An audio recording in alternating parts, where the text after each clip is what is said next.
who received her BA from York University and her teaching credentials from University of Toronto and San Diego State University. She teaches high school English in National City, California, and she's the author of this book, Women Who Launch, Women Who Shattered Glass Ceilings. Hi, Marlene. Welcome to the show.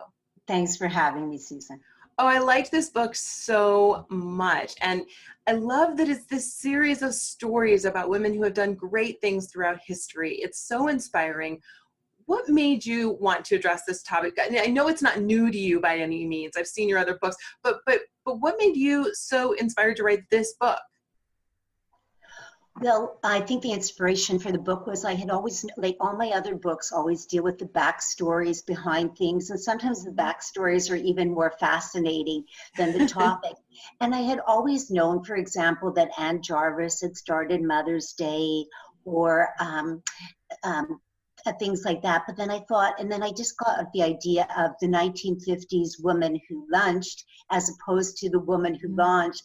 Therein lies a huge difference. So just to show how far women have come in their accomplishments, I decided to compile women who had shattered glass ceilings, not just in the business world, but in just different aspects. Because I thought, you know, let's take them back from behind the curtain and bring them to the forefront where they belong. I really liked learning about so many of, and I love that they're all little vignettes. And so you can pick this up, you can read it a few minutes, you put it down, go do something. You know, it's kind of one of those books that you can really like sit and read for a long time. And then it's another book that can kind of be like, it could almost be a women's daily inspirational. Because I think that it's such a surprise. There's some things I was like, oh yeah, I forgot I knew that, you know, and you kind of, it stirs a little thing in your memory. But there are things in here that were almost in spite of. These women accomplished things in spite of all of the odds being against them and having to do things in secret. And I mean, and going against the will of the men in their lives and all of that. And there was so much, so women have been doing these things forever. And I loved that. I loved that notion. And it made me feel stronger as a woman, made me feel proud of these things. What do you think that these women have in common that women could draw from, that women could learn from today?